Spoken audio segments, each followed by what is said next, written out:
Un saludo para todos los que nos acompañan en esta escuela de intercesión profética. Le damos la bienvenida a una clase más, la clase número 7.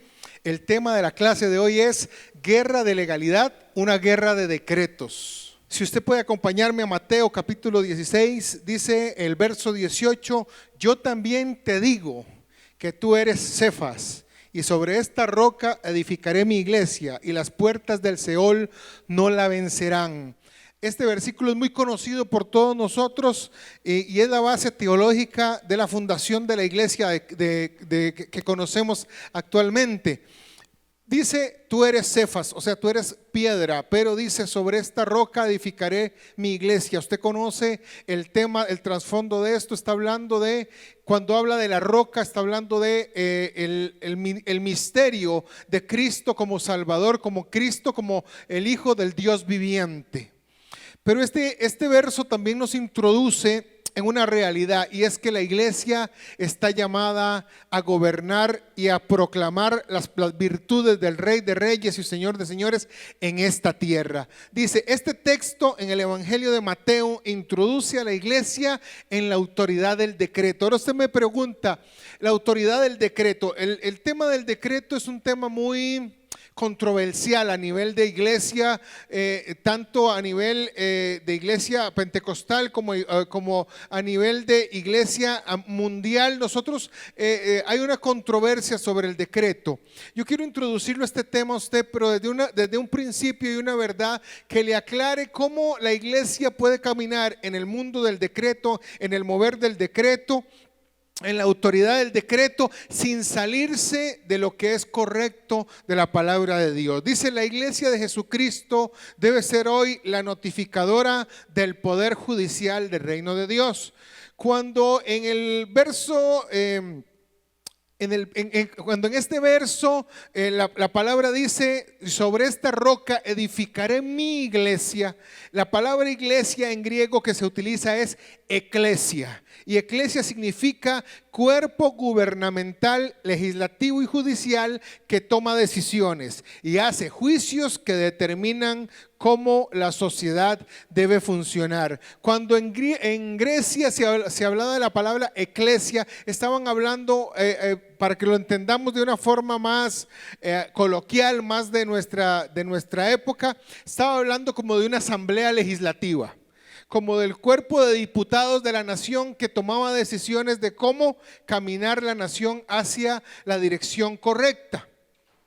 Entonces, cuando Jesucristo le dice a Pedro que sobre esta roca edificará su iglesia, está hablando de que nos está constituyendo como una asamblea legislativa en el reino espiritual para tomar decisiones a favor de la iglesia y a favor de las situaciones que se puedan presentar en medio de una circunstancia.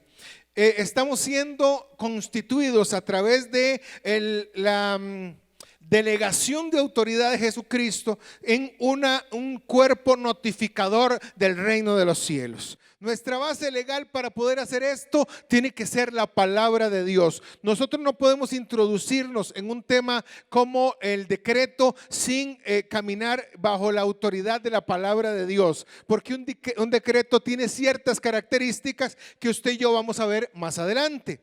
Dice, la Biblia amplificada nos dice en Hebreos 11, verso 1, es pues la fe, el título de propiedad y el certificado legal. ¿Qué quiere decir esto? Que a través de la fe usted puede caminar en ciertos factores, en ciertas situaciones legales en el reino espiritual, en el reino de los cielos, que no puede caminar cualquier persona. Ahora, no puede ser cualquier fe, porque hay diferentes tipos de fe, pero cuando nos habla este verso que la fe es el título de propiedad, es una fe fundamentada y sustentada en el principio del sacrificio, muerte y resurrección de Cristo. Es la fe que es producida en usted a través del Espíritu Santo, esa fe que lo hace comunicarse a usted directamente con el trono de Dios y extraer las verdades del trono de Dios, y entonces poder caminar en esas verdades. Hablemos un poquito sobre decretos. Todo decreto tiene una base legal, la palabra de Dios. Ahora, ¿qué es un decreto? Es una declaración oficial con instrucciones y órdenes emitidas por un gobernante, usualmente en forma escrita. El decreto se colocaba donde podía ser leído por todos, y en el Antiguo Testamento la palabra hebrea que se utiliza como decreto se traduce como ley, estatuto u ordenanza. Un decreto tiene dos principios fundamentales o dos cosas que tienen que existir para que un decreto sea válido y pueda ser tomado en cuenta como parte de una ley. Una base legal. En este caso, para nosotros como hijos de Dios, nuestra base legal es la palabra de Dios. Si usted va a hablar sobre un decreto, ese decreto tiene que estar sustentado bajo la palabra de Dios, bajo las premisas de la palabra de Dios. Y el segundo ingrediente, que es más importante, es que la persona que lo escribe tenga autoridad legal para escribirlo. Porque yo puedo como persona escribir un decreto y decirle al gobierno de la nación, este decreto yo lo escribí y quiero que lo hagan. Pero el gobierno de la nación me puede decir, usted no tiene una base legal política, usted no es ni presidente, ni diputado, ni parte del gobierno para que ese decreto tenga validez. Entonces usted necesita no solamente tener una base legal, sino que necesita un respaldo en cuanto a su persona, de ser una persona capacitada legalmente para producir un decreto. Entonces, cuando se escribe un decreto, tiene que tener estos dos ingredientes. Ahora, ¿qué es una notificación? Una notificación es una proclama de autoridad. Comunicado oficial escrito es la vía legal para informar las decisiones legales tomadas en determinada situación. La notificación activa el poder angelical contra las huestes del mal, sacándolos de los territorios. Una notificación en término natural, en término coloquial de nosotros como personas, una notificación es una información legal que se le da a determinada persona de acuerdo a una situación legal que está enfrentando. Yo vengo y una persona está morosa en un pago, entonces se le da una notificación de que debe presentarse a arreglar cuentas, porque si no, eso le va a traer problemas. Eso es una notificación. Hay notificaciones para otro tipo de situaciones, pero todas tienen que tener un carácter legal, y la característica es que va firmada con la firma de un juez. Y esa notificación lo que le dice a usted es, o se pone a derecho o tiene problemas.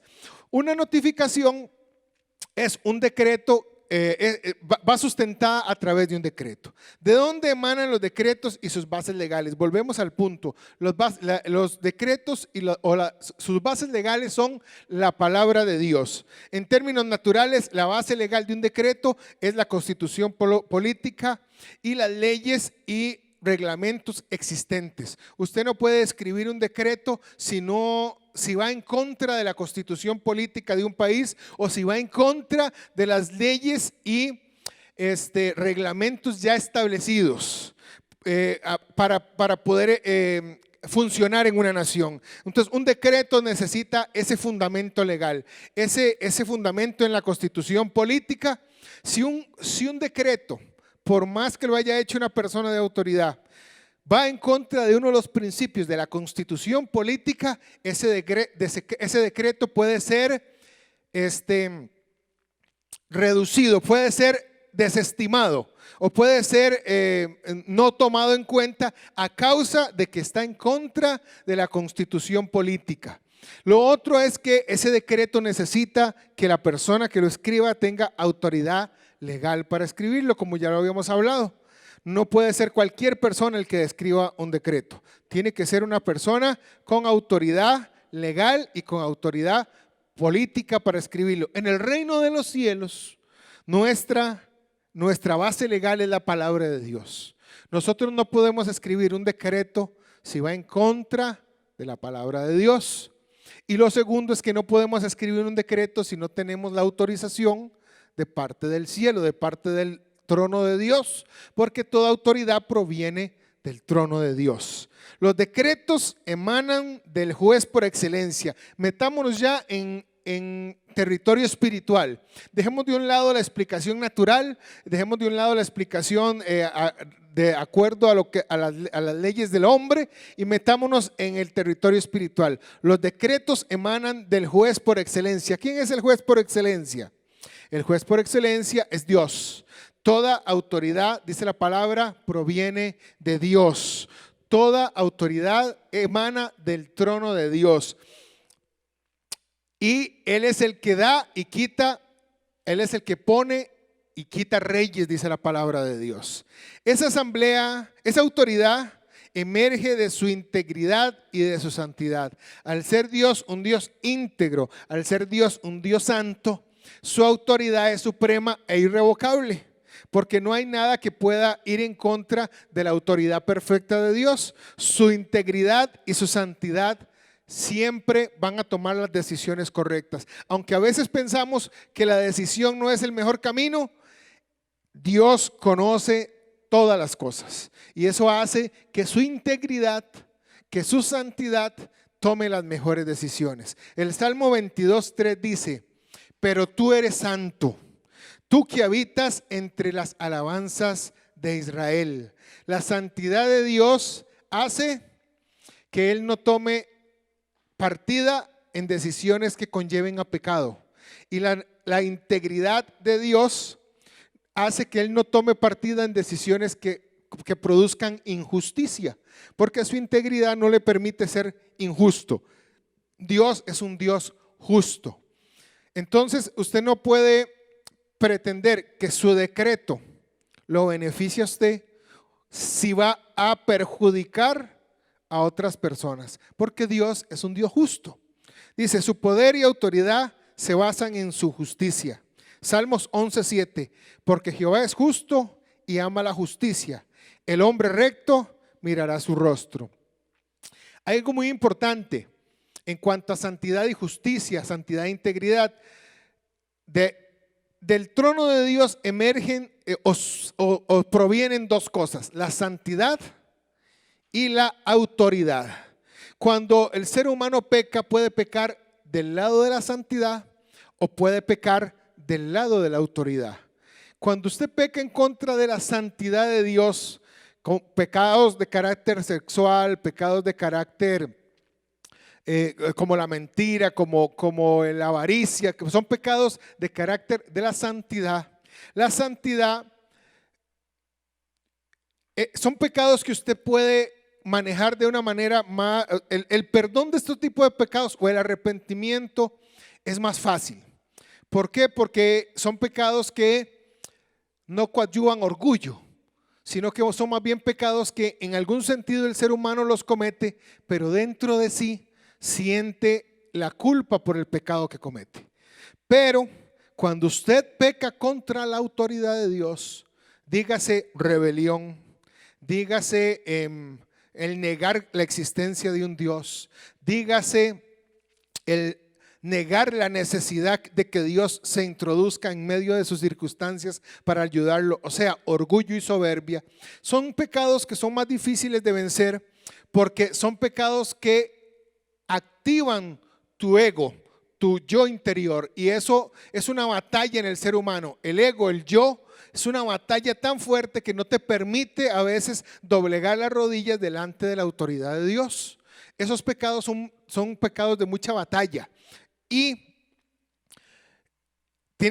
hay que ser tratado mucho en el corazón para que usted pueda doblegarse delante de una autoridad. La gente que tiene batallas con la autoridad es porque el orgullo y el ego los hace creer que pueden estar por encima de la ley. El poder de la defensa para nosotros descansa en la ley y en la justicia de Dios. Él nos justificó por su sangre. ¿Esto por qué es importante? Porque Dios en su Jesucristo, a través de su sacrificio, en Mateo 28 nos dice: os doy autoridad. Dios en su justicia y en su santidad no puede darnos autoridad si nosotros no caminamos en santidad y en justicia. Lo que pasa es que el ser humano tiene el pequeño defecto de que dice la Biblia que desde pequeño se inclina al mal. Entonces, el ser humano desde pequeño venir con una tendencia al pecado, a la maldad, por sí solo no puede encontrar santidad ni puede encontrar justicia.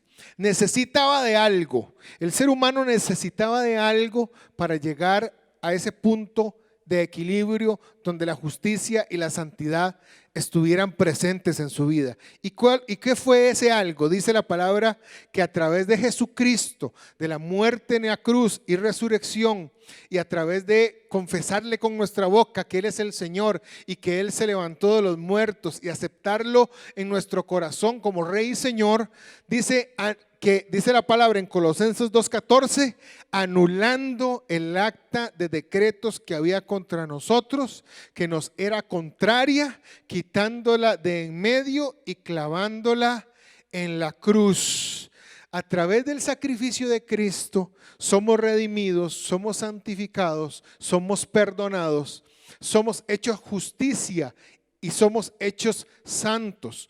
No que no nos equivoquemos, no que no fallemos, pero a través de Cristo la santificación y la justificación es en nuestra vida. Dice que cuando nosotros nos volvemos y nos arrepentimos a Él, Él cubre multitud de pecados. O sea, Él a través de su sangre, a través de su resurrección, a través de su muerte, su resurrección, Él cubre multitud de pecados de aquel que se acerca y le reconoce que le necesita, que Jesucristo trabaje en su vida.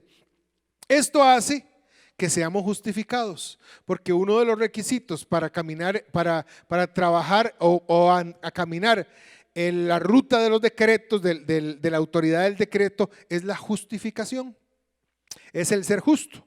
La iglesia hoy tiene la autoridad para decretar, teniendo como base legal su palabra. Ahora, esto, como lo dije al inicio, esto es un tema muy controversial. Mucha gente dice si se puede decretar, mucha gente dice este asunto de decretar no es bíblico. Quiero decirle que sí es bíblico, pero de la forma correcta. O sea, no cualquier decreto ni cualquier forma de hacer decretos son justificables y son correctos. Hay que caminar en una forma correcta la autoridad del decreto para que lo hagamos, para que sea válido. Porque si no vamos a entrar en situaciones complicadas donde la gente dice yo decreté, yo dije, yo hablé y no sucedió. Y es que no es una varita mágica. No es solo decir, vamos a hacer, aquí está, yo decreto esto y esto va a suceder. No es una varita mágica. La autoridad del decreto conlleva responsabilidad, conlleva cierto nivel de sumisión y autoridad al trono de Dios para que pueda usted caminar en la autoridad del decreto de la forma correcta. Le explico un poco. La iglesia opera bajo legalidad en autoridad delegada. Ese es el primer punto. Usted y yo caminamos bajo autoridad delegada. Nosotros en el reino de Dios no somos los que mandamos. Nosotros en el reino de Dios somos los que obedecemos. Nosotros no le damos órdenes al Espíritu Santo. El Espíritu Santo dice que hace como Él quiere. La palabra misma dice, el Espíritu Santo hace como Él quiere y reparte dones a los hombres como Él quiere. Entonces usted y yo tenemos que entender que nosotros no podemos darle órdenes ni a Dios, ni a Jesús, ni al Espíritu Santo. Nosotros trabajamos de acuerdo a la autoridad del trono de Dios y es una autoridad delegada. Juan 14:12, de cierto os digo que el que cree en mí, las obras que yo hago, él las hará también y aún mayores que estas hará, porque yo voy al Padre. A través de la obra redentora de Jesús y su victoria en la cruz, Jesús delega a la iglesia autoridad y poder para manifestar sus obras y más. Mateo 28:18 dice, y Jesús se acercó y les habló diciendo, toda potestad me es dada en el cielo y en la tierra. Y esa potestad Jesús se la da a la iglesia, pero a través de principios correctos de autoridad, como autoridad delegada. ¿Qué sucede? ¿Cómo conquistó Jesucristo eso para nosotros? Había una deuda, el ser humano estaba en deuda con Dios. Estaba en deuda porque a través de Adán el pecado había tomado autoridad sobre el ser humano y Satanás gobernaba la tierra y tenía autoridad sobre la tierra. Sin embargo, dice que esa deuda fue pagada. Cuando en Juan 19, capítulo 19, verso 30, Jesús en la cruz dice, consumado es, la palabra que se usa es testelaitai, palabra usada para sellar facturas. Es como un sello, como diciendo cancelado. En esa época la usaban para indicar completamente pagado. Jesús estaba decretando, todo lo que el ser humano debía, lo estoy pagando yo en la cruz. ¿Por qué sucede eso? Ningún ser humano era capaz de pagar la deuda porque el ser humano tenía tendencia al pecado. Pero Jesucristo, que vivió sin pecado, murió para pagar la deuda. Entonces, al pagar la deuda somos justificados. Al ser justificados, tenemos el privilegio de parte del cielo de poder recibir la potestad de ser hechos hijos de Dios y coherederos, dice la palabra, conjuntamente con Él de todas las bendiciones celestiales. Con la autoridad total en su mano, Jesús nos dio autoridad sobre los poderes del infierno. Algo muy importante que tenemos que tener presente cuando hablamos de decretos es que nuestra guerra no es contra sangre ni carne. Nuestra guerra es contra principados y potestades. Nosotros no peleamos contra seres humanos, peleamos contra los demonios que trabajan en ellos y que los influencian a hacer el mal. El deseo de Dios, el deseo de Jesús es que toda la creación sea salva. Entonces nuestra guerra no es contra el ser humano, nuestra guerra es contra la influencia demoníaca que está haciendo que el ser humano camine hacia el mal. Esta es la base legal de nuestra fe. Satanás fue derrotado y despojado de autoridad, tanto en los lugares celestiales como en la tierra. Primera de Pedro 3:22 dice, quien habiendo subido al cielo está a la diestra de Dios y a él están sujetos ángeles, autoridades y potestades. Satanás legalmente fue destronado. El dominio lo dio Dios a su iglesia y a sus hijos. Recuerde que dice que despojándolos, y también dice clavando el acta de decretos que nos era contraria, clavándola en la cruz del Calvario. Todo lo que Satanás podía utilizar en contra tuya, en contra mía, como base legal para reclamar derechos y provocarnos muerte, provocarnos enfermedad, provocarnos pobreza, provocarnos dolor, Jesucristo la clavó en la cruz del Calvario. Entonces, cuando Satanás viene a reclamar algo de sus actas de decretos, Dios le dice, no, eso ya fue clavado en la cruz del Calvario, eso ya fue pagado en la cruz del Calvario. Ahora, ¿qué sucede? Mateo 16, verso 17 al 19, en la versión textual hebreica dice, y a ti te daré las llaves del reino de los cielos, y todo aquello que tu tribunal prohíba, restringe en la tierra, asegúrate que sea previamente aprobado en los cielos, y cualquier cosa que permitas, desates en la tierra, asegúrate que antes haya sido decretado así en el tribunal de los cielos. Esto nos introduce en una verdad del decreto y es la base medular para que un decreto sea correcto. Usted no puede escribir un decreto solo por escribirlo. Usted no puede hablar de decretos solo por hablarlos. La versión textual hebrea nos trae una revelación muy profunda de un texto que siempre hemos visto, pero lo hemos visto superficialmente. Este texto en las versiones corrientes dice, y todo lo que atares en la tierra será atado en el cielo, y todo lo que desatares en el cielo será desatado en la tierra. Y entonces lo hemos visto como podemos atar y desatar sin tener restricciones. Y la palabra nos dice, todo aquello que tu tribunal prohíba o ate en la tierra, asegúrate que previamente haya sido aprobado en los cielos. Y cualquier cosa que permitas o desates en la tierra, asegúrate que haya sido decretado así en mi tribunal en los cielos. O sea, más bien es un proceso inverso. ¿Cuál es ese proceso? El proceso inverso es, si usted va a escribir un decreto, asegúrese que el decreto que está escribiendo previamente fue pronunciado en el trono de Dios. Vaya, busque en el corazón del trono de Dios, dentro del gran trono de Dios, el decreto que usted necesita escribir para pronunciarlo y declarar algo a favor de naciones, de territorios y de lenguas. No invente un decreto. No escriba un decreto por escribirlo. Métase a buscar en el corazón de Dios cuál es la palabra correcta, la palabra perfecta para la circunstancia que se está enfrentando. Porque todo lo que usted desate en el cielo, en la tierra, tiene que haber sido ya desatado en el cielo.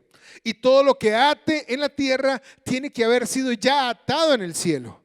La dirección correcta es del cielo a la tierra. Entonces, usted tiene que sumergirse en la búsqueda de la palabra de Dios, de la voz de Dios, para caminar en la autoridad del decreto de la forma correcta.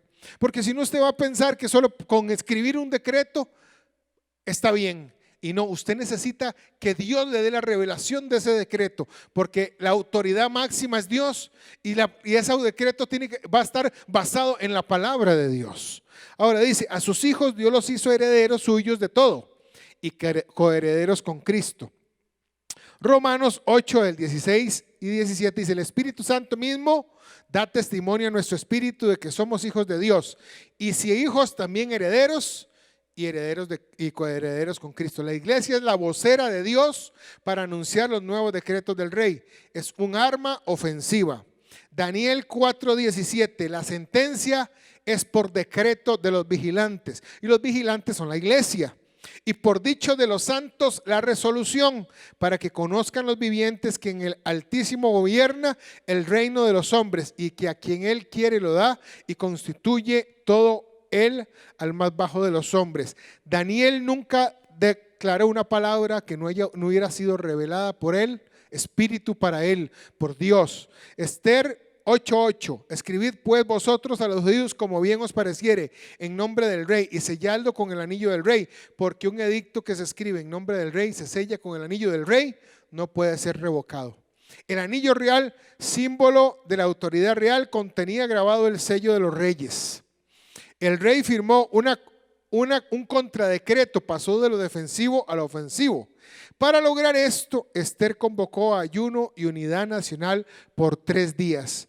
¿Qué hizo Esther cuando hubo peligro de muerte? Hubo peligro de muerte contra Israel. ¿Qué hizo Esther? Lo primero fue convocar ayuno nacional por 3 días. ¿Esto qué hizo? Extraer del corazón de Dios la respuesta, pero traer unidad al pueblo. Hay batallas espirituales que usted puede vencer usted solo, pero hay batallas territoriales de gran escala que usted necesita la unidad de la iglesia, la unidad del cuerpo de Cristo para poder vencerlas. Si no, la batalla se alarga y se alarga y se alarga y se alarga, porque las jerarquías demoníacas tienen autoridad sobre ciertos niveles de territorio. El ataque de Satanás nunca será quitado, pero Dios te dará la autoridad para vencer. Y en este último verso quiero basarme para terminar y para hacer una oración por usted. Dice, el ataque de Satanás no será quitado, se te dará la autoridad para vencer. ¿Cómo podemos ser más que vencedores si no hay batalla? Tiene que haber batalla, pero Dios te ha dado la autoridad para vencer. Extrae del corazón de Dios la palabra profética, extrae del corazón de Dios los decretos que pueden provocar un cambio radical en el ambiente espiritual de una nación o de tu familia o de tus circunstancias. Ahí donde estás, quiero orar por ti, quiero bendecirte.